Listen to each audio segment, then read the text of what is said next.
There we go. Welcome. Lovely to see you. Can you tell us Nice to about see your you. cycle rides? Yes, I can. I decided that it would be useful in raising awareness of the men who kill women, who they are well, they killed them in a domestic context. So these are husbands, brothers, fathers, and I undertake a ride for each of the women killed since I mean I started in 2017. And I try to think about the woman and her life and specifically how she died whilst I'm doing the ride, and then to put her story out afterwards, you know, so that she's remembered and her life is remembered, as well as the horrific way that her life was stolen from her. So I imagine that's quite draining. I mean, not the cycling, but the thinking about the dead woman. yeah, it is. Yes, sometimes I have But a little cry. yeah, I'm glad you're doing it, and obviously not this time of year. It's a bit dreich for doing No, that sort of thing. I've not been out as much as I would like to, just because the weather was so awful over the summer, and you know, Yeah, combination of wind and rain, it's not safe really. So no, yeah, I'll indeed. be back at it as soon as I can in the summer. Okay, and tell me, was that why you had the Emma Humphreys Prize, or was that all the other things you were doing at the time? I think it was a combination of the things that I'd done, including, you know, raising the money for the Ched Evans complainant, and you know, the work around raising the issue of consent to public notice. Now, I remember that case, but many of the people here tonight may not remember it. So if you wouldn't mind just going over it a little bit. Oh, crikey. Um, at the time that This is a footballer, right? I didn't know you were going to ask me to explain. Yes, Ched Evans was a footballer. It's going to be really, I'm going to have to be really careful, because obviously he was subsequently on appeal. Um, he had the conviction quashed. So at the time that we began campaigning, you know, I began, and lots of women were very supportive. He was still a convicted rapist. Right. So we were trying to make sure that he as a role model didn't return to his former club, Sheffield United, and they were allowing him to do that while he was out on license. And it you know, that was just an awful kick in the teeth for not just his complainant victim at the time, but for all women. You know, that was, Yeah. and the details of the case were absolutely horrific. And I still don't know how the appeal won. I still don't. Well, enough to say that he is an innocent man, innocent of all Yeah. charges, and we won't go any further into that. But Well, no, no, sure, nothing found him innocent. They just found that there wasn't sufficient reason to find him guilty. yeah, Always the key point. indeed. Yes, we don't have the same sort of verdict they have in Scotland of not proven, do we? No. Yeah, that's another thing. Okay, look, I'm sorry, I went on distracting a little bit. I wondered No, about, but yeah, I mean, I've been to an Emma Humphreys Memorial Prize giving, and the people who are there are absolutely fantastic women, and it's a great honour to be even invited, let alone to win a prize. So well done, and thank you for all your hard work. Okay, and you've told us about growing up in a working class family. You write a lot. You've got a blog, and I think the references are in going to be put into the chat so people can pick it up.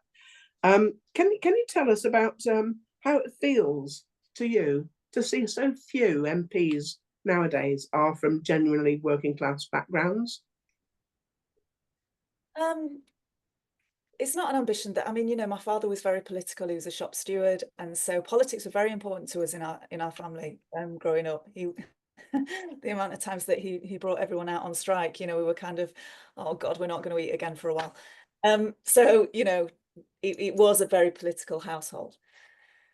Uh, Political ambitions on a council estate for young women like me, just those things did not exist. And now you've sort of got women like Angela Rayner who are being denigrated for demonstrating their working class roots, and for having a you know, a northern accent, and being quite proud of being openly working class. It's not really, I mean, I'm no supporter of hers by any means. I think, you know, she's got a dreadful line on women, but her as a woman and the way that she's treated because of her working class background, the scrutiny is too much for most women, and especially, you know, young working class girls watching what she's going through just for dancing or, you know, being on the mic in Ibiza or whatever it is. It's ridiculous. It's absolutely, it's going to put even more women off that kind of thing. Can you mute, please, audience members? Go on, Jean. Yeah, it is going to put people off even entering, isn't it? Yeah, and I mean, you know, I'm sure you know yourself the amount of the funds that are needed and the backing that's needed, and getting into politics is not cheap. Even if you come through, say, the trade union movement, you're still giving up careers, you're taking a risk, that career might not have longevity. Those are not things that we as working class girls are bred to think are something we can achieve or something we could want. And most working class girls don't even aspire to university easily. We have to be encouraged, we have to be shown the way. So, you know, all of these things, just we need to be looking at how do we get into working class communities and make political life more accessible, but also more desirable. Yeah, and it's not desirable, is it? With the as you say, the focus on the supposed misdeeds of going dancing on a holiday, the very idea. Yeah, yeah. But also, you know, what are you going to do? I mean, currently it's the Labour Party that are making us or not making the correct moves towards ensuring people are warm. And No, so, you know, if you're cold, you're not thinking about politics, you're just thinking about how are you going to get the heating on, or are you going to eat? How are you going to feed your kids? You know, these are basic really considerations that difficult choices. That's the right. Labour Party are letting everyone down on that. And we can't pretend they're doing well because they're not. And I'm a left-leaning woman, or was, but no, they're not doing well. This is the thing. I think that a lot of people, even if they voted Labour, obviously we're Liberal Democrats, so it's a different ball game altogether. But even if they wanted to vote Labour, a lot of women were sitting on their hands because they weren't convinced that they had the right attitudes anyway, and B, they sounded as corporatist as the last lot, you know, and so yeah, And, very difficult. and have proven to be even worse than we expected. Yeah, so far, yeah. Now, a lot of Lost my faith. I lost my faith a long time ago in Labour, especially on the woman, you know, on the woman question. But if you cannot trust them on what a woman is, and when we clearly couldn't, then how do you trust them on anything else? And that's the that position. sounds that's very Sal Grover, isn't it? That's what she says all the time. If I can't trust you to know the difference, know what a woman is, how can we trust you on anything else? Absolutely. Now, you've written about males pretending to be pregnant and have a miscarriage. How does this sort of parody make you feel? I mean, you know, we've had many who try to access cervical smears. They are their attempt to delude themselves, but also to delude others into playing along with the fiction they invent about themselves, goes to ever more gross levels. You know, trying to breastfeed babies, and we've had the case of the guy who was doing that. Was he doing it on a bus? I can't remember. But you know, this is just insulting women. I can't see it as anything else. This is simply men who have decided to perform womanhood. They want us all complicit. They want us to use the language about them that they want us to use, and they want us to accept them performing things about us that are difficult, that are aspects of our life that perhaps, you know, we don't choose. No woman enjoys a miscarriage. So why would a man want to perform a miscarriage? It's one of the most depressing and distressing times in a woman's life. You know, you're losing a child, you're actually losing a child. This is not, it's so much worse than sticking on a wig and lipstick, none of which makes him female. I saw somebody tweeted in America they hope to be the first trans woman to have a womb inside put inside them, and then to be able to have the first trans abortion. I mean, what kind of what kind of mentality is that? You know, that you want to have an abortion? Well, you're using the word there, aren't you? I want. Yeah. It's this incredible and insatiable need to be seen as female, and everything that they see as intrinsic to being female, they want to take. And you know that they're not even things that we consider wanting, some of Yeah. these things we don't want. But there are women without wombs, but we're still female. You can stick whatever you want inside a man. I mean, God hope it works, but very unlikely. They're putting themselves through incredible risk, but that's not for women to worry about, frankly, if they want to perform these crazy lengths, as long as they aren't expecting those of us that don't have a womb to say that we're no longer female, because that's the kind of insanity that we get thrown at us We're online. not having any of that. Absolutely not having. I've not suddenly stopped being a woman the day that I had my bits out, and it's just ridiculous. But also, go on. Sorry, but Carry on. also, you've got to look at the way that patriarchal society in particular is structured to exploit female bodies. So if these men want wombs, they're not coming out of a factory, they're coming out of a woman. So which women are going to be chosen? Because we look at surrogacy as well. Which women are going to be sought to provide that womb for that deluded fantasist? Well, it's going to be the poorest women. It's going to be economically deprived women who are they going to donate? You can't call it donation, because those women are making choices based on poverty and based on desperation. So these men are, as far as I'm concerned, they're like vultures.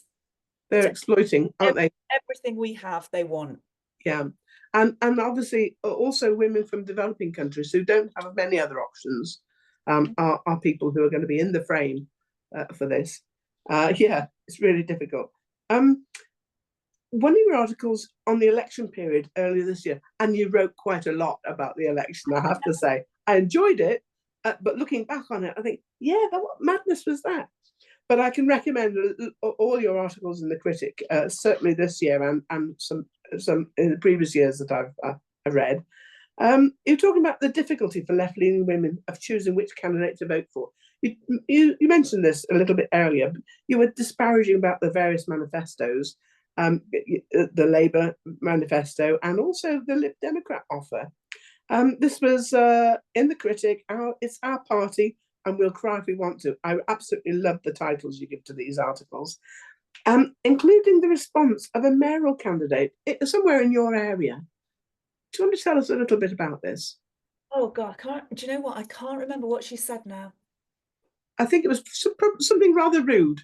Yes, it was very rude, and was pretty much, telling me to go away in a very forceful term, which is not something you'd expect a mayoral candidate to say. And I put a complaint into the Liberal Democrats about her behaviour, and they agreed to investigate.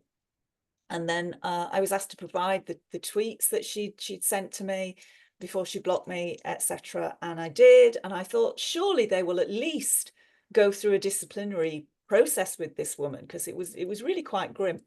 And they didn't. They said there was no case to answer. So I put in an appeal and said no, because this is what is expected of a candidate, and this is what she said, and I want to pursue this. And just recently, actually, I think it's only in the last few weeks, they decided that there was still no case to answer. So this rounding of, I mean, she did definitely call me transphobic as well. I'm pretty sure she called me transphobic, but this circling of candidates who are behaving really badly towards women, that's quite horrific, isn't it? That I'm just asking her questions. I sent her an email. Her email was really, really dismissive of me. It did call me, it said I'd got an agenda, etc. And it was just someone asking her questions that all of the public should be able to ask her. She couldn't answer. She didn't want to answer. She wanted to insult me. Yeah. So it's as if your question, your reasonable question, had no value. No. Women's concerns about how the party would represent our needs and protect our rights, which is what every single one of the questions I asked was, could be dismissed as transphobia by a And now I wonder, to what extent is this inability to argue in a proper debating term? I mean, you see it in the House. You used to see it in the House of Commons with MPs actually debating the issues and entering into a conversation with point about all sorts of issues. Do you think that this is a result of the no debate instruction we had from Stonewall?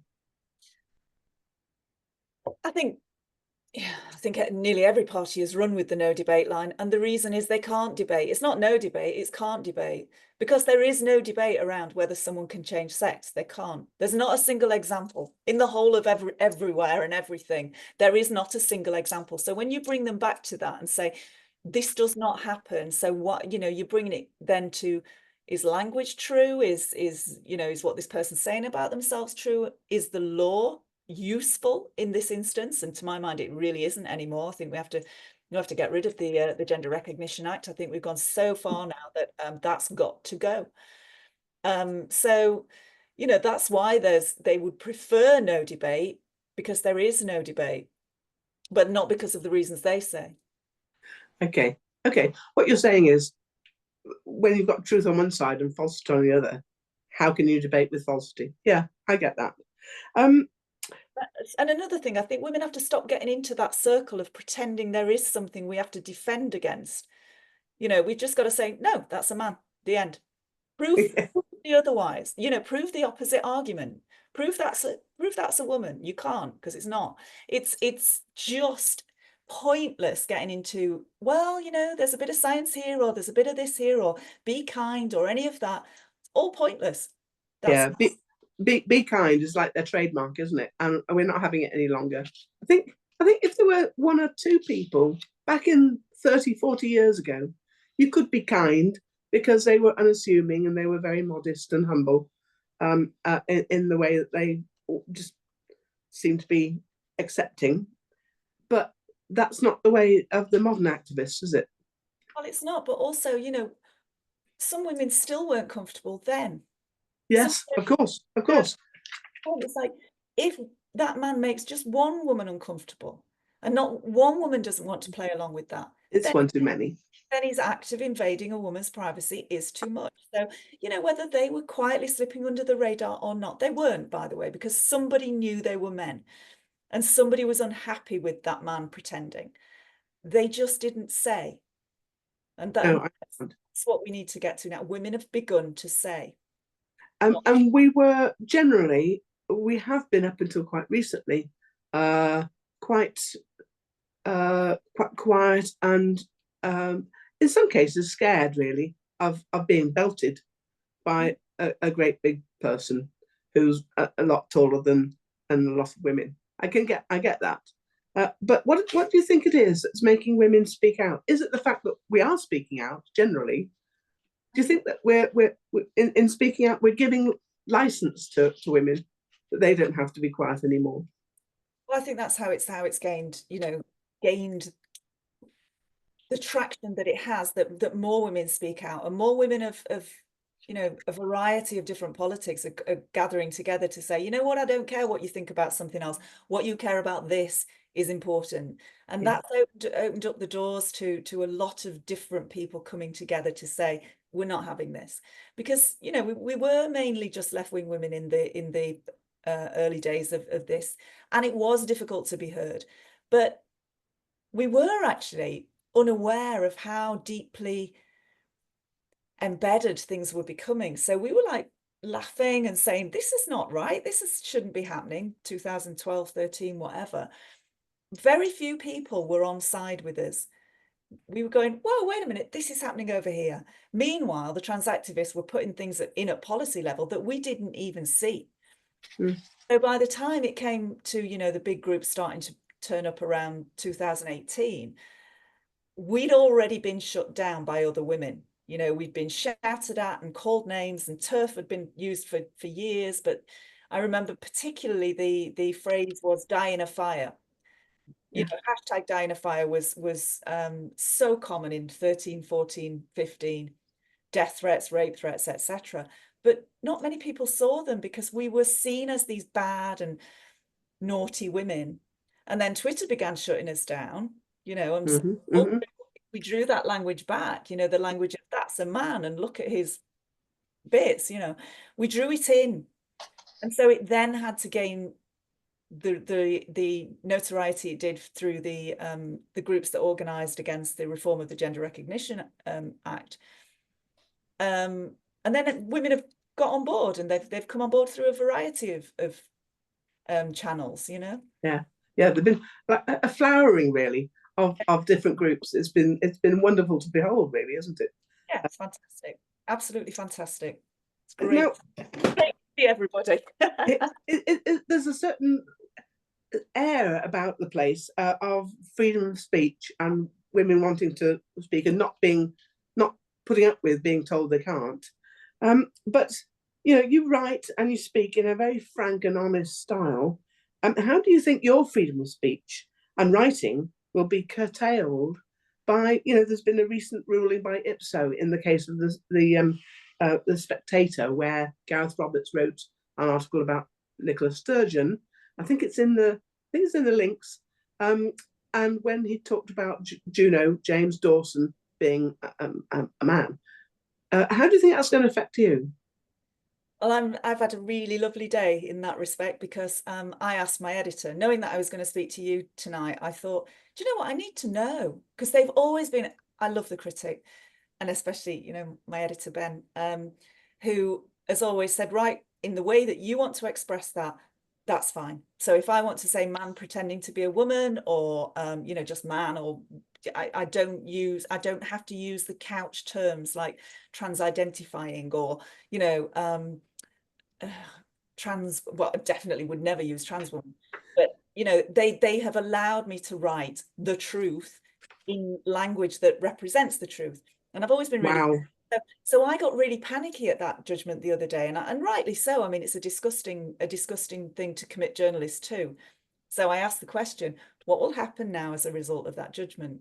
And the editor said to me, you will still be able to call them men, and in fact, I will expect you to. So Oh, I was like, thank God, that they don't commit to Ipso. So they're not bound by Ipso. They will continue to allow writers like me freedom of speech within their publications. So, we've got to be supporting those publications as well as women. It's like, if they let us write what we want, stop condemning it if it's not quite right politically for you, because it is right politically if they're allowing women to say things. So yeah, you might not like some of the other journalists there, you might not like some of the things they write, it might be a bit right wing for you, but they're letting women write. So yeah, I think this is really important. And of course, now at this time of year, people can give gift subscriptions for Christmas presents, can't they? So that's the message, really, isn't it? If they're prepared to be honest and let you be honest, then we should be supporting them. That's a really interesting point. I really thank you for making that point. That's wonderful. Now, you wrote an article. I think the links in the chat on the judgment in Tickle versus Giggle, and you said more of these cases will inevitably follow, and there will be a sinister hand reaching out to extend the power of the morally mistaken judgment far beyond Australian shores. I believe it's not a hysterical or hyperbolic reaction to assume that the overall aim of the whole trans activist movement is to reduce the term woman to a nonsense, a vague idea. In fact, to make female into nothing, leaving women therefore with nothing which is our own and which excludes men. That I read that and I felt a cold clutching my heart, really. Do you really think that that's likely that the state of affairs will come to pass? no, because we won't let it happen. But it's what they want, and it's what they will try to do, and they will keep bringing these cases, as we've seen Juno Dawson with the Ipso. That's not a legal case, but definitely, sorry, I think somebody's not got muted. But we're going to have to fight really hard on this, because they're going to come at this thick and fast. Once they get one judgment in their favor, they will roll that through. These people these men talk to each other globally. We know they do. Yeah. So we're going to have to be ready to jump on every issue, but we've got to focus our efforts on repealing the GRA, because that's at the root of all of it. If you've got a legal fiction that they can rely on, that they can say, but I am legally male, I'm legally female, sorry, men, then that can just sweep everything that women have out the way. It's the basis for undermining everything we have. And we can't make it gentler, and we can't make it less powerful. It has to go. However long it takes, it has to go. Now, we know that only about 8,000 people in the whole of the country have got these certificates which falsify the sex. And there's something like 100, maybe more, maybe 200,000 people who say they're men, who say they're women. And of course, women, a few women who say they're men. Now, isn't it reasonable for us to assume that anybody who looks as though they're men pretending to be women are actually men pretending to be women and no possessors of GRCs, because there's so few of them who have even got a GRC?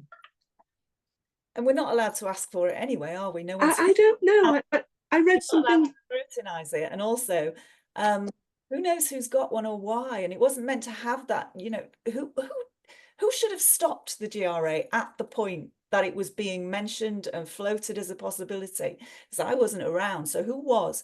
Because that thing should have been opposed at the very mention and opposed loudly. And there were plenty of feminists around there. Why were they not picking up on that?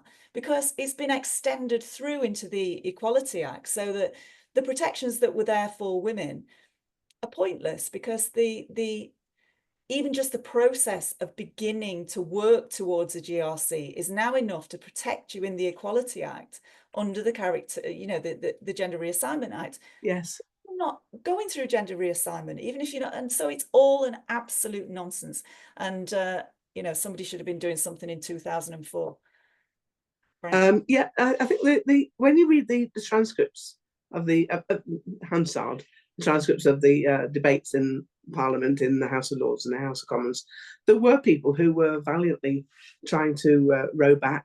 I think Det O'Cahoyan was a baroness. She was Lord, what's his got on his bike? A former cabinet minister who was an airline pilot, I can't remember. But Tebbit, he was doing something else. And I think Colin Moynihan, an Olympian, made sure that there were some exceptions for sport, but not nearly enough, I think, were making those points. And I've just seen a comment from Una. The GRA was passed with a 3-line whip. So going back to 2003, 2004, they had a 3-line whip for Labour to make that happen. So you know, it was a real cardinal. But what I was saying, Alison, is not you know, the politicians obviously were affected by lobby groups. Where were the people who should have been on women's side? You know, who could have seen this coming and could have seen its potential and should have seen it. We should have been out on the streets then. You know, we're now, but we've got so much to row back, and also we're a bit late to it. It's like we've been told not to oppose the you know, the GRA and to make it toothless by people who would like to not get rid of it but reform it and you know, make it less impactful. But I just don't, we keep seeing why that's not effective. It undermines everything. Yeah. So however long it takes, you know, we've got to do it. We should have been on it already, is what I'm saying. I think that we were, so many of us were just not focused on it at all. And as you say, the people who were political weren't engaged in it in any meaningful way. The people we should have been able to rely on, people like Harriet Harman, let's say, you know, who was standing up for women. Where were they? They weren't. They were on the side of passing it. So you know, it's not a happy chapter. I love the titles. Women have bad odds with Dodds is another one of yours, and in that comment, in that article, you comment: will women, you're talking about this current Parliament, spend the next 5 years begging futilely for the Labour Party leadership's ear? Some might, others will refuse and look for more effective ways to secure our rights, or fight to take back those on the brink of being gifted to men. And you say, women of the left, Labour played us. We need a new game. Now then, that's fighting talk if ever I heard it. Well, it is, and yeah, I'm I sometimes forget what I've written, Alison, as I said to you earlier, but it's true. It's like we were told to keep trusting that Labour would do the right thing, that women were working behind the scenes, that everything would be all right. Well, it wasn't, and it isn't. And some of us stopped believing that quite a long while back. And then women started being annoyed with us for writing things like I wrote. So a lot of the left-wing women wanted us to keep trusting and keep believing and keep, keep the faith. No, actually, no, we shouldn't have been told that by those women, because what you've got is exactly what they said and exactly what they've delivered, and actually they've just got worse. So, I no longer trust that everything can be done behind the scenes, and I'm sorry for those women that feel that they're working really hard and promise that they're working really hard, but the rest of us can't trust you, can't trust Labour, and can't, if you're willing to trust Labour, that's fine for you, but don't expect the rest of us to. Okay, I'm looking for some questions. I've got one I'm going to ask Una Jane, if you want to ask this question, and I think you were going to ask about. Are you prepared to ask your question? Yes, Right. I've just come in here. Jean, would you consider standing for Kelly J. Keene's Party of Women, or if not, another party? What would that be? Me, no, I don't want to political career. No, it's no detriment to Kelly J or her party, and I'm really proud of the women who are doing. I've met some of them, and they're very committed, and they're incredibly. I'm thinking of Tara Hughes, who I know personally. She's fabulous speaker. She'd make a great politician. It's just not for me. Okay, well, things that I'm doing, and I quite like the activist side of things, but I think all good luck to those women. I think that they're throwing themselves into something that they think, that they want to be effective. That is an effective branch of what the rest of us are doing, and we should be doing all of these things. And you're doing politics by other means. Now, you've recently been very visible on Twitter and news media talking about the football campaign against the FA on behalf of the group 1205. I'd like you to tell us a bit more about this. But can you first explain what 1205 means? And just for full disclosure, I was at the initial demonstration. So, and I know quite a lot of women that I know from lots of different organisations were there too. So how would you explain what it means? Well, it came from the German campaign. The German feminists organised against the introduction of self-ID in Germany, and obviously we as UK women decided that we wanted to help them and assist them in whatever way we could. So 1205 for them in Germany means just too late. So it was just too late for them. The law was already going through on the 1st of November. And so we did the demonstration on the 1st, a number of us, and we asked everybody to be involved. There were no barriers politically to working together.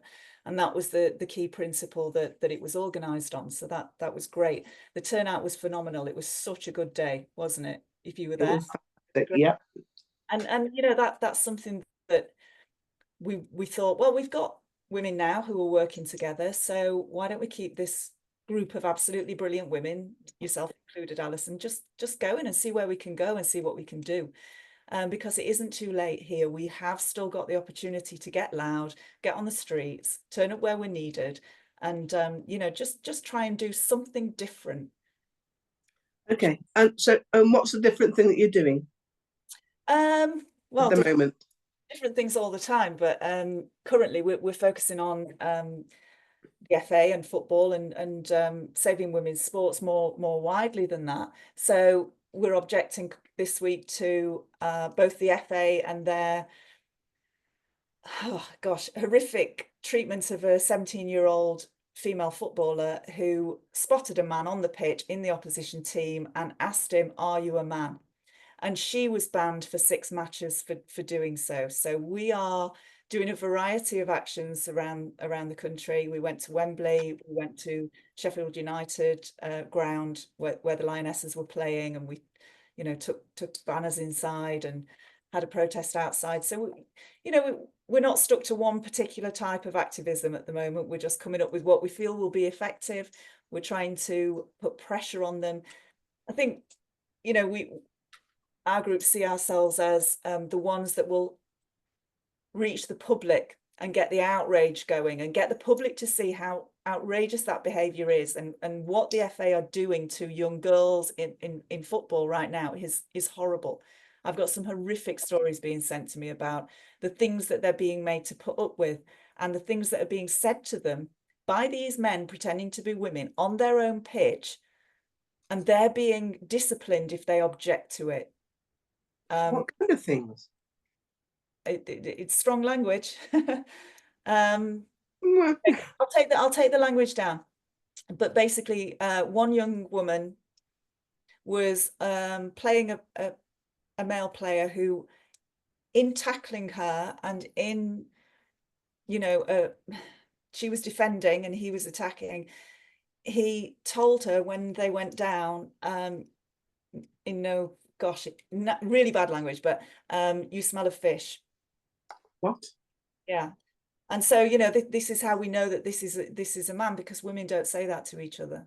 We wouldn't use that as a way of putting another player down. If we did that at all, you know, I know things get rough and things get said in football tackles, but not in a female game.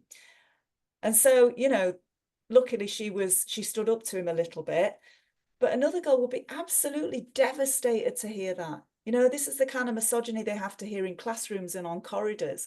They don't expect to hear it in sport because they wouldn't hear it from other women. No.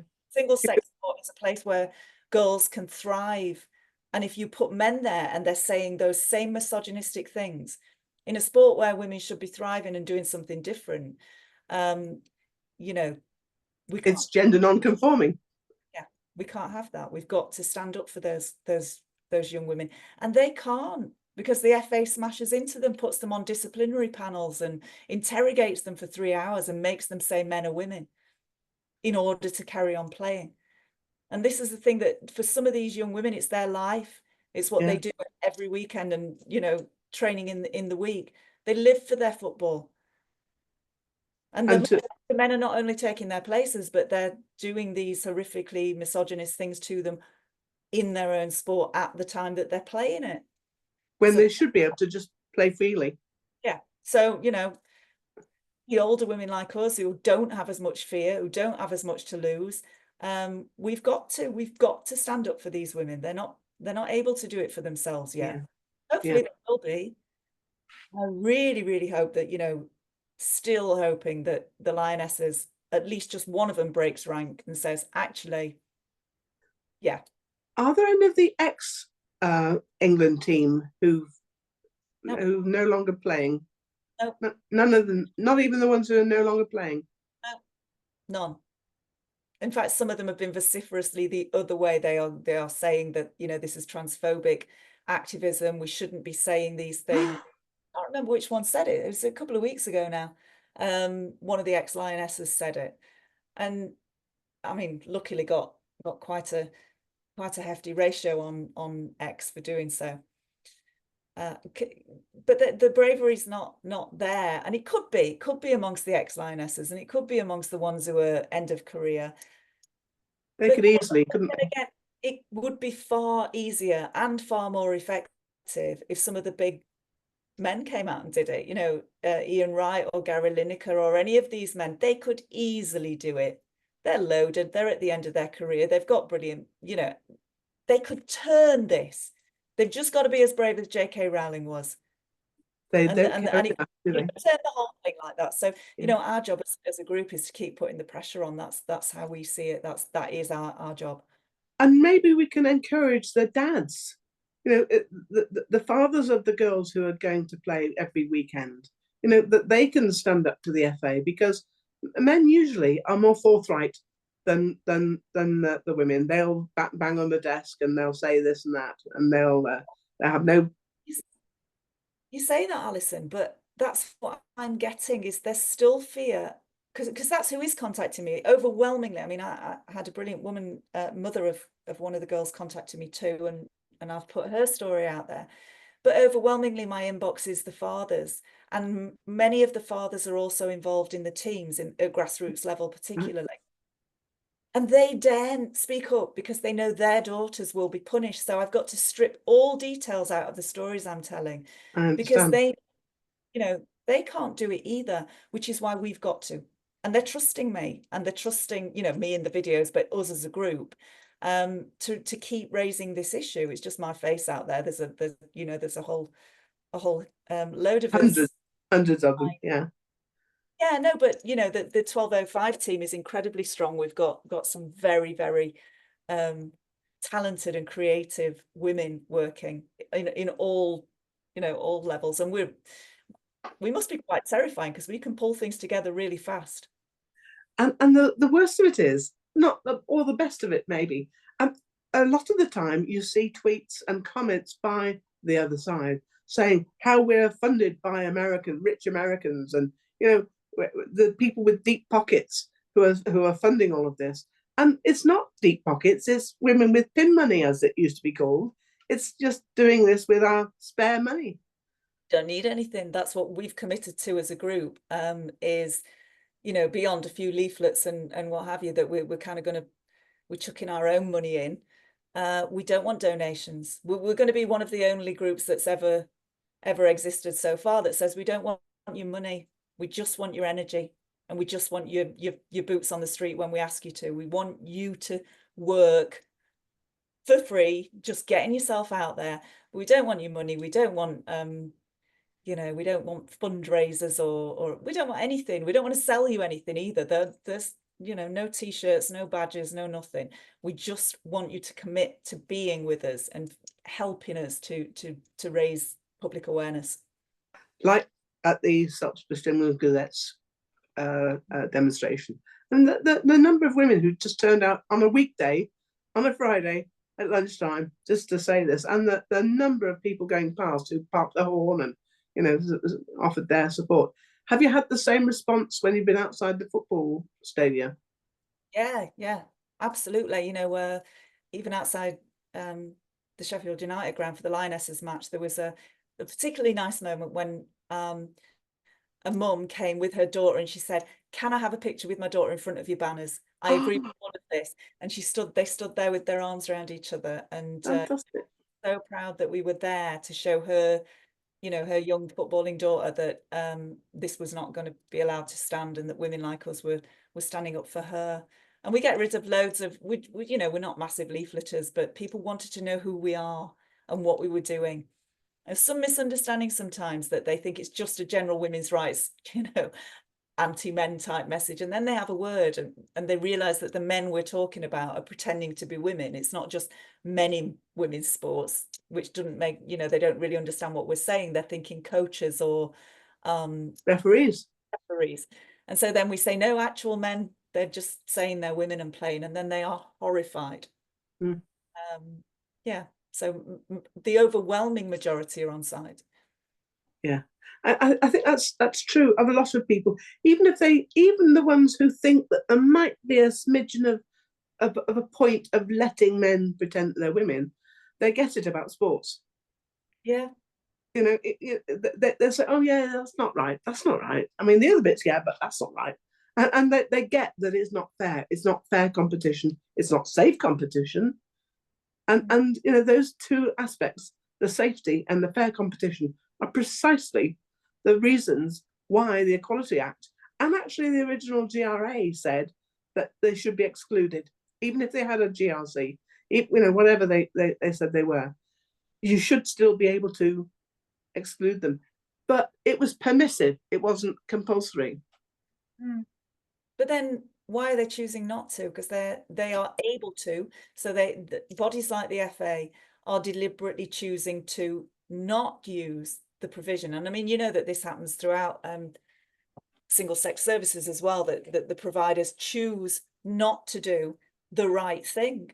They are choosing to do the wrong thing. So that choice shouldn't really be there, should it? It should be like, no, there should be no men in women's sport. That should just be the case. But the thing with the men as well, and their understanding, they know how powerful they are. They know, like, some of these men have played sport from being young men, that they could bulldoze over a woman. They all know this. And they've got girls and women in their family who play sport, and they absolutely understand the physical risk of coming up against a man on a pitch or in any other sport. Even if the fairness isn't there, the physical power of a man is easy to understand, and nothing was more effective at you know, starting this all off than the action that the women in Paris took around Khalif and Yu Ting, and seeing that man hit a woman until she cried and bled was such a powerful image. And the way that the activists that turned up in Paris ran that out globally was phenomenal. Those women are, you know, we should be really grateful to them for capitalizing on that terrible time, and then running that forwards now into all women's sports. I think that really shone the spotlight. That image of Angela Carini with the blooded nose, just horrific. That was only could ever be seen as a man hitting a woman. Now that really worked well with in Italy. The president of the council, the prime minister, effectively, was very supportive of Angela Carini, but they also had a trans-identifying man in the Paralympics, Valentina, he calls himself, and so they supported this man in the women's category. They were trying to have it both ways, I think. Yeah, yeah. Well, you know, this is what we're finding, isn't it? That this is often down to men and the way that they flip between being kind and being sensible. And Yes. we can't really leave it to men to decide this issue for us. We've got to force their hand. Now, in some sports, sticking with sports, there have been some real developments. For instance, World Athletics, you know, the what used to be the International AAF, has decided that it should be single-sex sports, and also triathlon have decided. World Rugby was the first one, I think, to go down this road of making sure that safe competition and fair competition were the watchwords rather than inclusion. Do you think that there's likely to be a greater number of sports deciding, having seen what happened with Khalif and Yu Ting? Only with pressure. I think, you know, that's the point. It's women's pressure, and women's pressure groups are what have forced them to reconsider initial bad decisions, because they, you know, they're all so beholden to these men in frocks that we have to say, hold on a minute, you can't, no, we're here and we don't accept this. And so it is our job to overturn each and every one. And so, yeah, hopefully eventually they'll all start folding. And I think, you know, that might be the case, that we don't have to put pressure on everyone. But so far we have. You know, cycling only caved because of women. You know, women are putting lots of pressure on park run, you know, all of these different women's sports areas that we have to make them change. They don't just agree to do it. And yet, in cycling, please the men. They'd much rather please these lying, cheating men than they would listen to women. You know, and yet in the cycling, the women's cycling team said en masse, didn't they, that they weren't prepared to stand for it. So if the cycling women can do it, why can't the other sports women? I mean, this is the argument that that's often put forward, and often put forward by men, that all the women should withdraw from sports where these men turn up. Well, that's expecting a lot of those women, and you know, I'm very torn now, because I'm watching women do that in America and thinking, no, they're being really effective. Actually, they are refusing to play sport, and it is effective. But how difficult is that you've got sports where women have trained really, really hard, and they only have that one shot, some of them, you know, it's a very short window of opportunity that they can be successful in a sport before they're too old or they get injuries or whatever. So you're asking women to take themselves out of something that they've worked all of their, you know, their training lives for. And that's a tough ask. And that's why I think we have to do it for them, and men in the sports have to do it for them as well. But yeah, I'm just thinking about, I'm sort of rethinking this one all the time.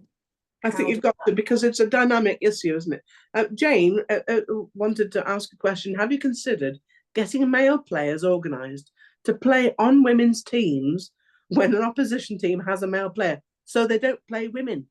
So having a bloke handy, ready to stand in a place and actually mark the actual man who's on the opposition team?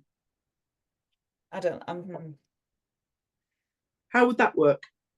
For me, again, that's going back to taking those women out of their own game. Yeah, You know, but still, you know, but if we're saying no, I agree it would be a good visual and a you know, a tactic to raise awareness, perhaps. But I just think we're it's then handing taking a woman's place, everything isn't it? over, yeah, we're handing everything over to men to do there. And you know, really women should be sticking it out. Women should be there. The man should be the one to leave the pitch, not get more men on the pitch. I'm not sure that's a dynamic I'd enjoy. It should be the FA taking the lead. Yeah, absolutely. Yeah. And if not them, the Sports Council or the Sports Minister, whom we can't depend on. No, absolutely not. Okay, well, that's a question. Let's see what other questions we've got. Now, Terry had a question earlier on. Terry, are you able to ask your question, or do you want me to ask it for you? You make a point. Which point is it that I was making? At the time of the Equality Act. Oh, yes, absolutely. This comes from somebody who I know who was working on the Equality Act, not when it was finalised, but she was actually working on the Equality Act. And she said they just never dreamt that anything like this was going to come out of the Equality Act. They thought that what they were doing was writing something that was good and that was helpful, but they just didn't anticipate this dystopia that was going to, this Kafkaesque dystopia that was going to emerge as a result of the inclusion in the Equality Act. It is very dystopian, isn't it? Thanks, Terry. Ruby, you've got a question as well, I think, or a point that you want to make. Are you able to ask it, or do you want me to? I think it's Ruby from the WRN.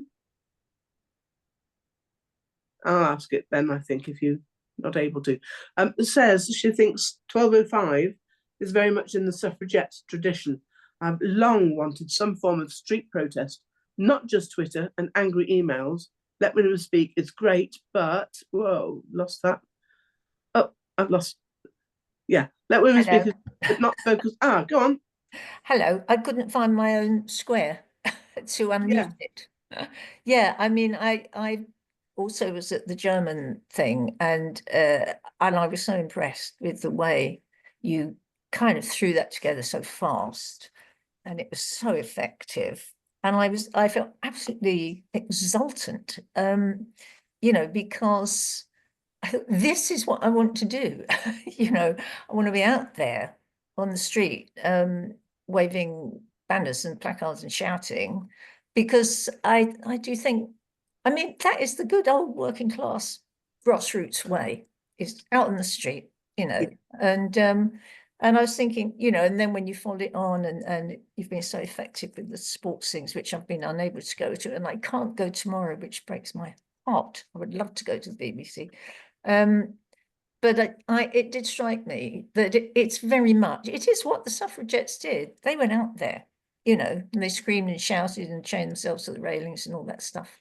And I think it's a really great tradition that you're building on. And I just admire you all so much. I think you're absolutely formidable.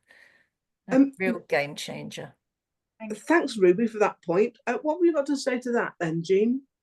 No, that's lovely to hear, because that's exactly what we want women to do. We want them to be inspired and come out and join us, you know, and hopefully going forwards the protests just get bigger because people see what we're doing and they think, oh, I want to be part of that. That's exactly what we want to happen, because I think, you know, that is changing things. The media have got their eye on us. We keep getting, you know, requests to go on and talk about this, and sadly that does seem to be me, but that's all right. I can do that bit.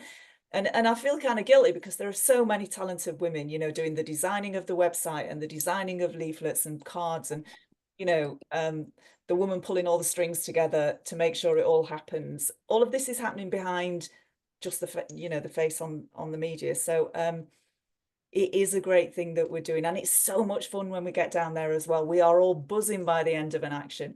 It's and we get to the pub and it's amazing. So we just hope more women get that spirit of rebellion and defiance. It's pure defiance. And that's what we're enjoying about it. And it costs so little. Most women can do this. It's it's the price of getting there, price of getting yourself there. And some women will do some things and not others, and that's fine, as long as there's always some of us there. And there's going to be lots of activities to do with football, certainly over this next season, that people will be able to join into, Ruby. So if you're not able to do tomorrow, I'm sure if you want to join the 1205 group, Jean would be happy to have your contact. And then I am on your WhatsApp group. You are fantastic. Yeah, that's great. And if I might just add, that has been great because these WhatsApp groups proliferate, as you know, and but I'm on other ones like, shall we say, Labour Party ones and things like that, and it's great because I'm able to pass on your information, what you're doing, onto them, and then then I get women on the other WhatsApp group saying to me, "Oh, what's all this about the BBC?" And when so it's a wonderful, becoming a fantastic network. I think I just love it. It's wonderful. Fantastic. Thank you, Ruby, and thanks for putting it into other groups, because that's something else that we've said we'll work with anybody. Under but anybody who wants to come under our banner or join us or link up with us for whatever reason, then in whatever capacity, then we'll do it, because we just want to win. We don't want all these political divisions anymore, because they've not necessarily assisted us in pushing things forward. So, some of the comments are fantastic. Catherine says, "I'm making my placard while listening." Thank you, Catherine. I'm sure that will be very welcome. And Terry's got another point to make. Far away.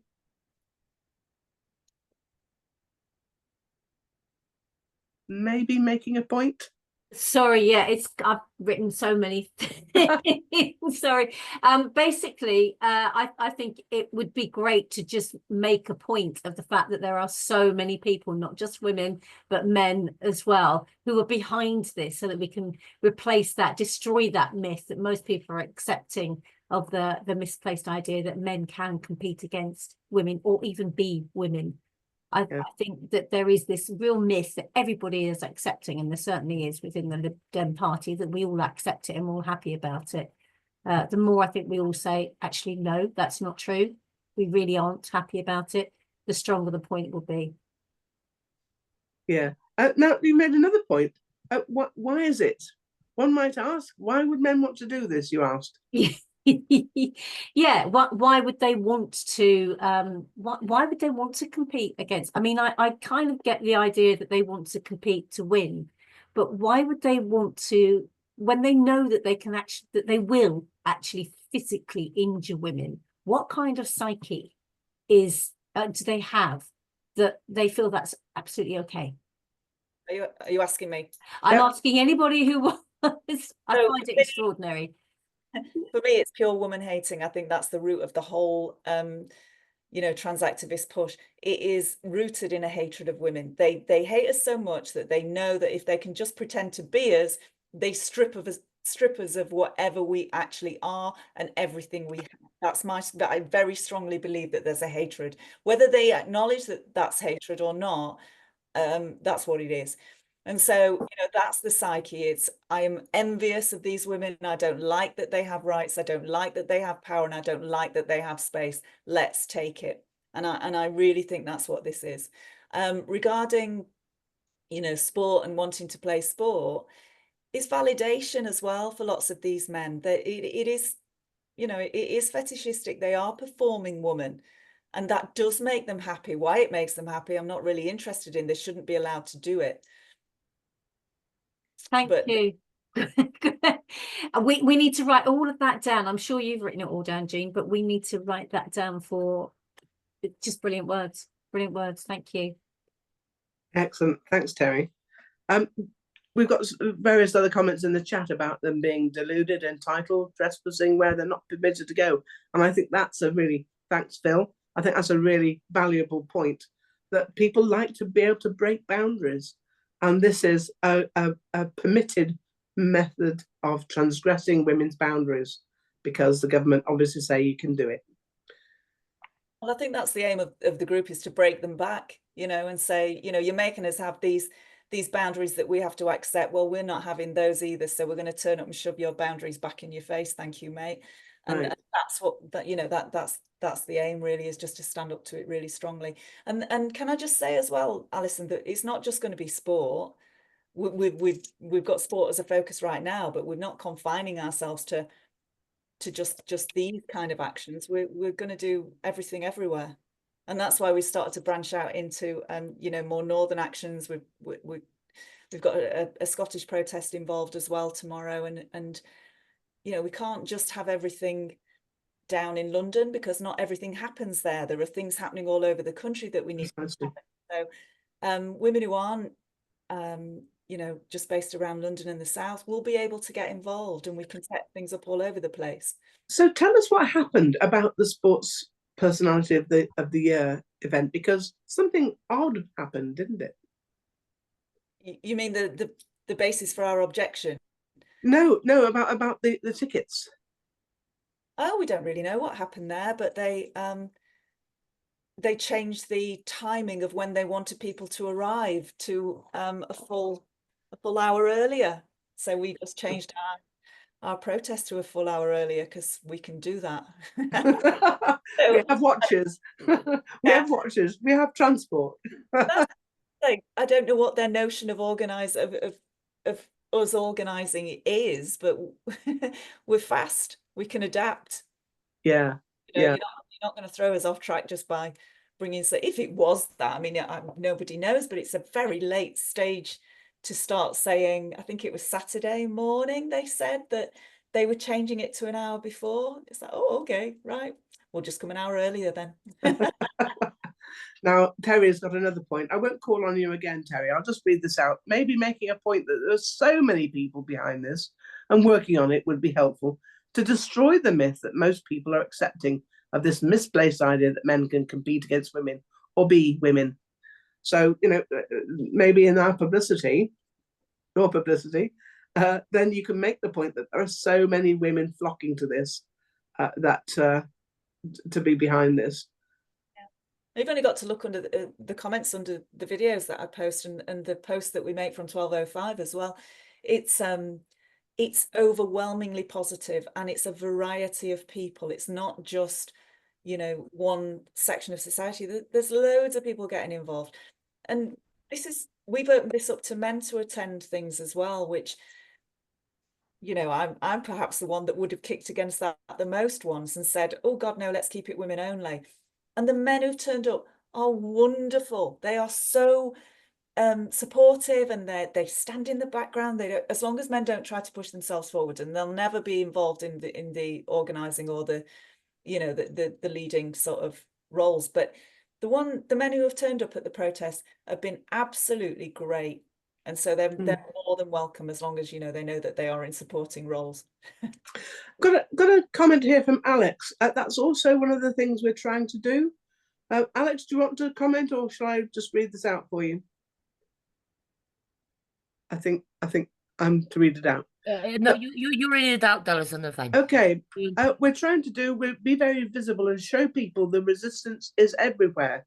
If you'd like to join our WhatsApp group and contribute ideas and suggestions, please message me on, have you got a pen, everybody? 075 707 14083. I'll say that again at the end of the evening. 075 707 14083. Smashing. Okay. We've got some more messages here as well. Jane, would you like to make a comment? Jane's iPhone.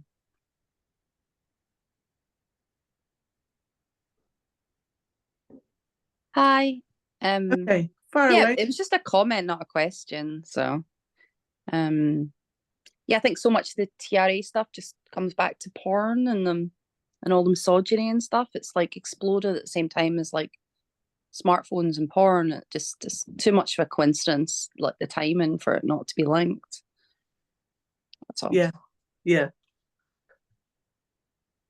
Jean?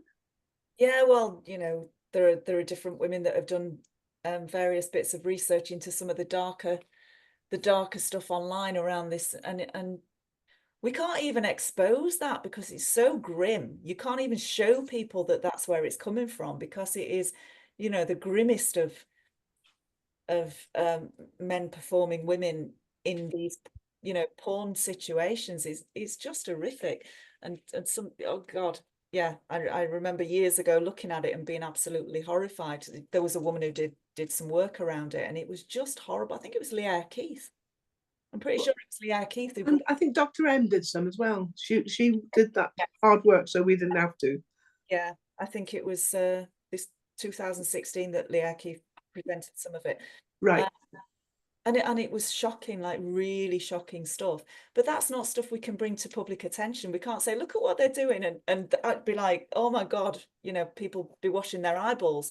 Whereas sport is easy to show people, like, here is a man hitting a woman. Here is a great big 6-foot goalie that a girl can't, curl a ball over.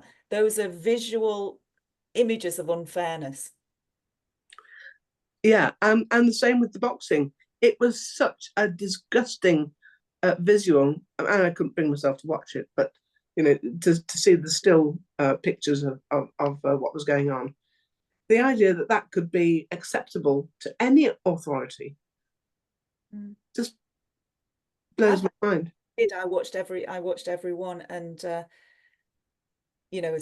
a woman who has been the victim of domestic abuse, watching that man hit that woman was very, very difficult, really difficult to watch. Yeah. And since 1 in 4 women between the ages of 16 and 64 have experienced domestic abuse in some form, that's a lot of women that were traumatized by watching that one man hit that one woman. We knew what we were looking at, and you could feel it. You could feel her fear, and should never have happened. The IOC should have deep shame. Yeah. And what chance is there, do you think, that Seb Coe, who's led World Athletics to make it single sex, will win the presidency?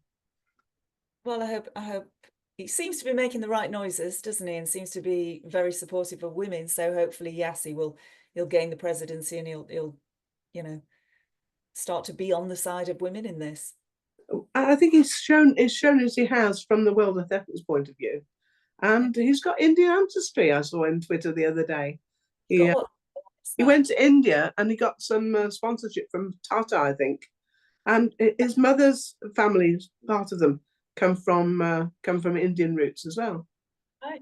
Yeah, so that's Phil's saying Lord Coe has stated he'll protect fairness for female sport above all else. So that would be a real something to wish for. Okay. Now Jane, you've got a point about the legal cases. Do you want to say something about that? Those? Sorry, we're talking about the Supreme Court.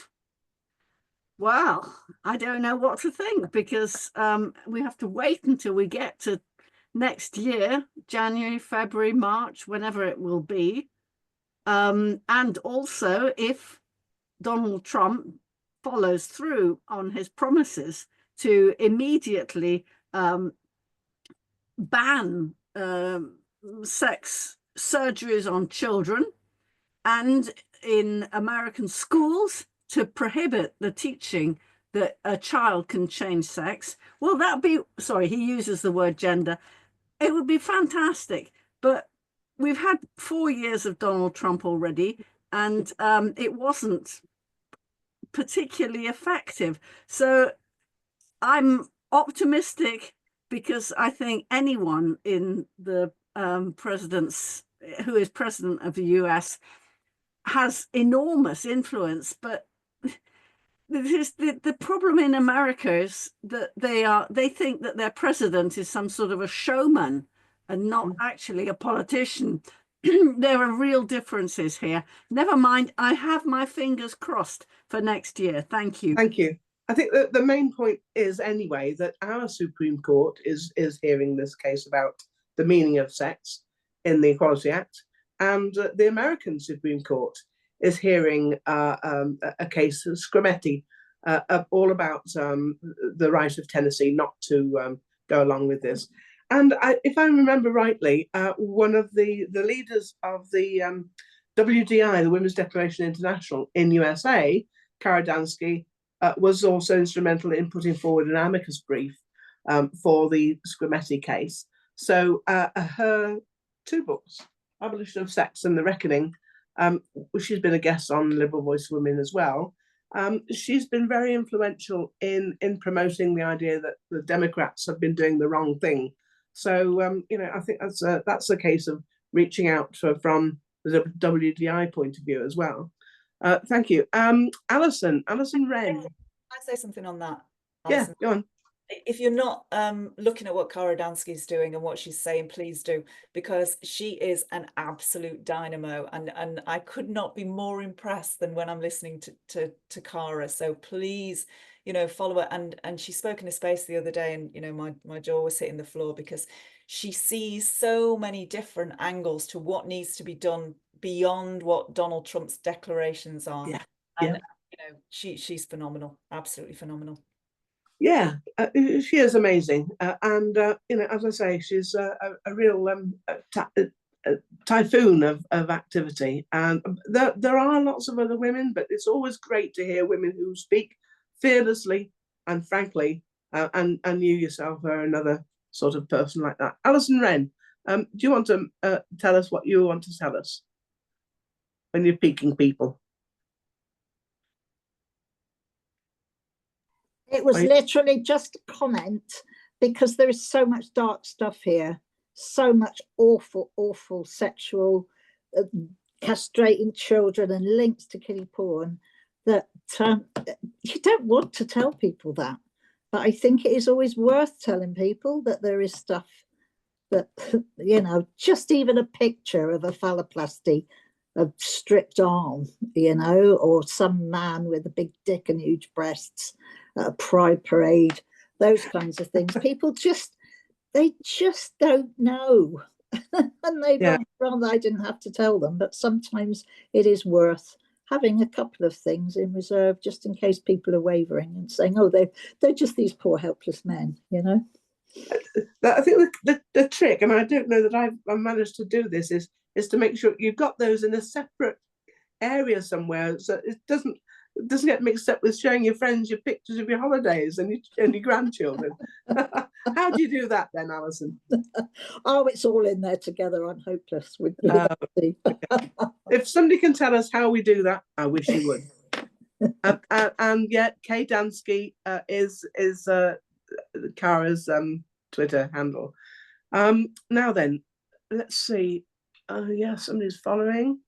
I'm looking for somebody else's comment that I came past. Somebody said, go to Darlington. Now, I don't want to try and press you too much, Jean, but what I want you to give us an inkling of is some of the possible areas that 1205 would be thinking about doing, or is that not? I don't have I wouldn't stand out front and say anything has been agreed without, it actually having been agreed. Is I am just the woman who goes out and takes the message forward. But we are very much a group of women who work together and decide things together, and then we will say what we're doing. So there's no way that I'd commit us to or reveal something that I'd not agreed with the women in advance. That's a correct answer, isn't it? If we see something that looks like we can be effective, then we'll do it. And the other thing that is at the back of our mind is we might not be the ones to finish the thing that we start. We're happy to be the ones that create the momentum and create the noise and get the public on board. And if another group wants to work with us and say, do you know what, we'll take it from here, thank you very much, we are not going to be precious about that at all, as long as the job gets done. So that's our aim. Okay, so what you're saying is there's room for everybody in this struggle. And as we saw in November outside the German embassy, I think there were people I knew from lots and lots of different backgrounds. And, it's really great to see people from very, very different political perspectives and quite different social perspectives as well.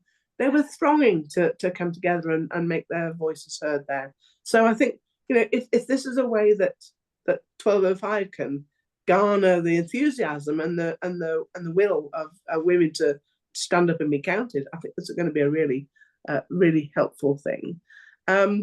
Now then, yeah, let's go to Darlington. Well, we'll have to think about that, Terry, whether or not we can actually make a difference there, because I understand that the Free Speech Union is working with the Darlington nurses, as indeed I understand they're working with the young girl who's been suspended from playing. We're not going to go into details of who and where, but the Free Speech Union has got lots of members who are supporting this type of action. Do you want to say something about that? Those? Me? Yeah, Darlington.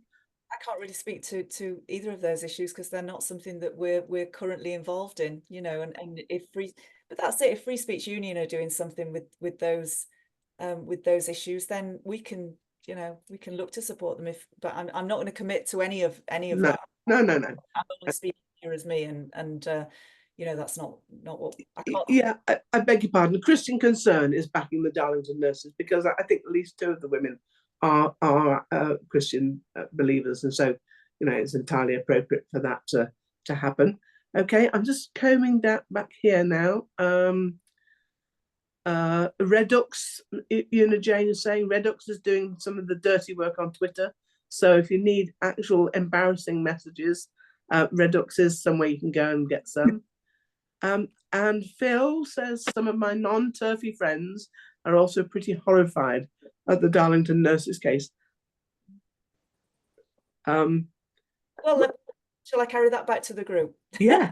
That's all I can say, that, you know, we're keeping our eye out on anywhere that we think we might be effective. See, the thing is, there are so many issues. You could spend your efforts in so many different aspects, but I think that what you're doing, focusing on the football and getting that momentum going, is a really valuable activity. I think the other thing that, Alison, as well, is if we're doing this with the football, then other areas will know that once we get involved, oh my God, the pressure's coming, and that's what we want. You know, not that we want to, well, we do want to scare people, but you know, and that's our job really, is to make people think that we can mobilize fast, effectively, in decent numbers, and that we can really put pressure on where we need to put pressure. So it could be anywhere. Right. I think it was Alex that said, we're coming for all of you. Be afraid, FA, be very afraid. Okay, look, somebody's pointing the finger at Tony Blair and of course his government. How do people get in touch and join the campaign? Terry, ring this number or text this number 075 707 14083. That's from Alex, who spoke earlier, who put a message back in the chat. That's the number to contact if you want to get involved. Alison, I know you're recording this and it could go all over, so perhaps beyond this, if you don't put that number out, because we don't want the trans activists to start flooding that number. Okay. Just a thought. I mean, you know, speak to Alex about it, but I know you were going to edit some things out, weren't you? If I Yeah, we will. Yeah. Okay. Perhaps fine. Activists are particularly vicious, as we know, and I'm a little bit worried about that. That's a fair comment. We must be mindful. Yeah, you could get a burner phone maybe to take the messages. That could attract all the efforts of. I'm sure. Yeah, Alex will probably say, "Stop worrying." Yeah. Now then, are there any more comments here? I'm going back to the beginning. I'd like you to just say something about where you're going to be tomorrow. You're going to be in Salford. Yep. So we're going to be at Media City in Salford at 5 p.m. Because they moved that forward. So we're going to stay there till everybody's inside, really, and just make sure plenty of people see us so that they know why we're there. We'll talk to anybody who wants to. A group of women in London are going to Broadcasting House to do a simultaneous protest there. And then just amazing women in Scotland have pulled together just in the last probably less than 2 days, but yeah, probably even in the last day, to organise a protest in Glasgow outside BBC Scotland. So we've got 3 protests at the same time, and I think that's amazing. This is what women can do if we just go, yeah, let's do it. We can just do it, and women will turn up. So And we've got, very, very proud of everyone that's made that happen. yeah, and we've got some fantastic designers who design the leaflets to go into the media and to go onto Twitter and Facebook. And tell us about the meeting at Broadcasting House. Well, at Broadcasting House tomorrow, Jean.